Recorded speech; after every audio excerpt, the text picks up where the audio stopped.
বন্ধুরা আসসালামু আলাইকুম। আশা করি সকলেই ভালো আছেন। কারা অধিদপ্তরের কারারক্ষী ও মহিলা কারারক্ষী পদের লিখিত পরীক্ষা আগামী 19শে এপ্রিল অনুষ্ঠিত হতে যাচ্ছে। তো যে সকল প্রার্থীরা এই কারারক্ষী ও মহিলা কারারক্ষী পদের লিখিত পরীক্ষায় অংশগ্রহণ করতে যাচ্ছেন তাদের জন্য রইল অনেক অনেক দোয়া ও শুভকামনা।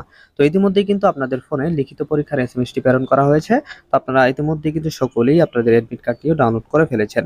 তো আজকের ভিডিওতে বিগত সালের প্রশ্ন এবং সমাধান নিয়ে আপনাদের মাঝে হাজির হয়ে গেলাম। তো অনেকেই কিন্তু জানেন না যে কারা অধিদপ্তরের কারারক্ষী ও মহিলা কারারক্ষী পদের লিখিত পরীক্ষাটি কিভাবে অনুষ্ঠিত হয়। তো আজকের এই ভিডিওটি যদি আপনি শেষ পর্যন্ত দেখেন তাহলে কিন্তু আপনি আপনাদের পরীক্ষাটি কিভাবে অনুষ্ঠিত হবে এ সম্পর্কে বিস্তারিত একটা স্পষ্ট ধারণা পেয়ে যাবেন। সো রিকোয়েস্ট থাকবে ভিডিওটি না টেনে সম্পূর্ণ দেখে যাওয়ার। তো মূল ভিডিওতে যাওয়ার আগে আপনারা যারা লিখিত পরীক্ষায় অংশগ্রহণ করতে যাচ্ছেন তাদের জন্য লিখিত পরীক্ষার চূড়ান্ত একটি সাজেশন আমি পিডিএফ আকারে নিয়ে এসেছি। আপনারা চাইলে আমার কাছ থেকে এই চূড়ান্ত সাজেশনটি সংগ্রহ করতে পারেন। আশা করি এই সাজেশনটি পড়লে আপনি লিখিত পরীক্ষায় কিন্তু খুব সহজেই উত্তীর্ণ হতে পারবেন এবং পাশাপাশি 2023 সালের যে বিগত সালের প্রশ্নটি রয়েছে সেটাই কিন্তু পেয়ে যাচ্ছেন। তো এই চূড়ান্ত সাজেশনটি পেতে স্ক্রিনে দেওয়া নাম্বারে দামমাত্র মূল্য 50 টাকা সেন্ড মানি করে হোয়াটসঅ্যাপ অথবা ইমোতে মেসেজ করলেই আমি আপনাদেরকে সাথে সাথেই এই চূড়ান্ত সাজেশনটি পাঠিয়ে দিব। তো যাই হোক ভিউয়ার্স, মূল আলোচনায় ফিরে আসি।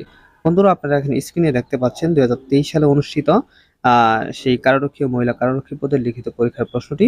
তো এখানে অনেকেই জানেন না, যে অনেকেই বলে থাকেন যে ভাইয়া এখানে নেগেটিভ মার্ক রয়েছে কিনা, অর্থাৎ ভুল উত্তরের জন্য কোনো নাম্বার কাটা হবে কিনা। উত্তর হচ্ছে হ্যাঁ, আপনাদের ভুল উত্তরের জন্য কিন্তু নাম্বার কাটা হবে। তো এখানে কত নাম্বার কাটা হবে সেটা আপনাদের প্রশ্নের উপরেই কিন্তু সুন্দরভাবে দেওয়া থাকবে। প্রতিটি ভুল উত্তরের জন্য আপনাদের কত নাম্বার করে কাটা হবে। তো আপনারা অবশ্যই প্রশ্ন দেওয়ার পর প্রশ্নের উপরের অংশটুকু একটু ভালো করে পড়বেন, তাহলে কিন্তু বিষয়টি আপনার ক্লিয়ার হয়ে যাবেন। তো এখানে কিন্তু মোট 70 নাম্বার পরীক্ষা অনুষ্ঠিত হয়। দেখেন এখানে 70 নাম্বার এবং প্রশ্ন দেওয়া থাকবে 35টা, অর্থাৎ প্রতিটি প্রশ্নের জন্য কিন্তু 2টি করে নাম্বার দেওয়া থাকবে এবং একটি ভুল উত্তরের জন্য আপনাদেরকে 0.5 নাম্বার কাটা হবে এবং সময় থাকবে 1 ঘন্টা। তো আজকের ভিডিওতে আপনারা বিগত সালের প্রশ্নের ইংরেজি অংশের সমাধানগুলো জানবো। তো প্রথমেই দেখেন এখানে যে প্রশ্নটি আসছিল, what is the synonym for the word fidelity, অর্থাৎ এই ফাইডেলিটির সিনোনিমটা কি হবে। তো এটা সঠিক উত্তর হচ্ছে ঘ, লয়্যালটি। তো আমি আপনাদেরকে এর পূর্বে একটা ভিডিওতে বলেছিলাম যে এখানে ইংরেজি থেকে কিন্তু সিনোনিম, অ্যান্টোনিম, সমার্থক শব্দ, বিপরীত শব্দ এই সকল প্রশ্নগুলো কিন্তু আসে। দেখেন এখানে কিন্তু প্রথম যেটা আসছে সেটাই কিন্তু সিনোনিম আসছে। তো অবশ্যই আপনারা সিনোনিম, অ্যান্টোনিমগুলো একটু ভালোভাবে পড়বেন।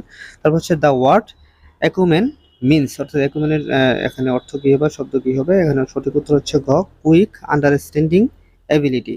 3 নম্বর প্রশ্ন, he runs fast here fast is dash. এখানে ড্যাশের সঠিক উত্তরটি হচ্ছে ঘ, অ্যান অ্যাডভার্ব। তো এখানে কিন্তু ব্যাখ্যা সহকারে দেওয়া রয়েছে, আপনারা একটু ব্যাখ্যাগুলো পড়ে নেবেন, তাহলে কিন্তু বিষয়টি একবার স্পষ্টভাবে আপনারা বুঝতে পারবেন। তো 4 নম্বর প্রশ্ন, হুইচ অন ইজ কারেক্ট, অর্থাৎ নিচের কোনটি সঠিক। তো এটার সঠিক উত্তর হচ্ছে গ, হেয়ার হি কামস। 5 নম্বর প্রশ্ন, identity the right passive voice of it is impossible to do this. তো এটা সঠিক উত্তর হচ্ছে খ, this is impossible to be done. এখানে কিন্তু ব্যাখ্যা সহকারে দেওয়া হয়েছে, আপনারা ব্যাখ্যাগুলো পড়লেই কিন্তু বিস্তারিত বুঝতে পারবেন।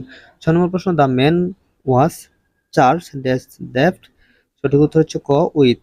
7 নম্বর প্রশ্ন, choose the correct sentence dash. এখানে ড্যাশের সঠিক উত্তর হবে খ, আই হ্যাভ ফিনিশড রাইটিং। 8 নম্বর প্রশ্ন, which one is the correct translation of চেয়ারটি কাঠের তৈরি, অর্থাৎ চেয়ারটি কাঠের তৈরি, এটা ট্রান্সলেশন কি হবে। এটা সঠিক উত্তর হচ্ছে খ, the chair is made of wood. 10 নম্বর প্রশ্ন, অর্থাৎ আজকের ভিডিওর 9 নম্বর প্রশ্ন, which one is an example of adverb. ওখানে অ্যাডভার্ব কোনটি। তো এটা সঠিক উত্তর হচ্ছে খ, এগেইন।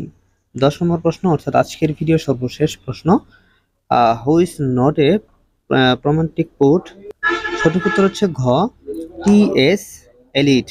তো বন্ধুরা, আজকের ভিডিওতে আপনারা জানলেন বিগত সালের প্রশ্নের ইংরেজির সমাধানগুলো। তো পরবর্তী ভিডিওতে বাকি যে অংশগুলো রয়েছে সেগুলো আপনাদেরকে জানিয়ে দেব। তো আজকের ভিডিওটি কেমন লেগেছে তা অবশ্যই কমেন্টে জানিয়ে দিবেন, আর এই ধরনের ভিডিও পেতে অবশ্যই চ্যানেলটি সাবস্ক্রাইব করে পাশে থাকা বেল আইকনটি বাজিয়ে রাখবেন। তো বন্ধুরা, ভালো থাকবেন সবাই। আসসালামু আলাইকুম।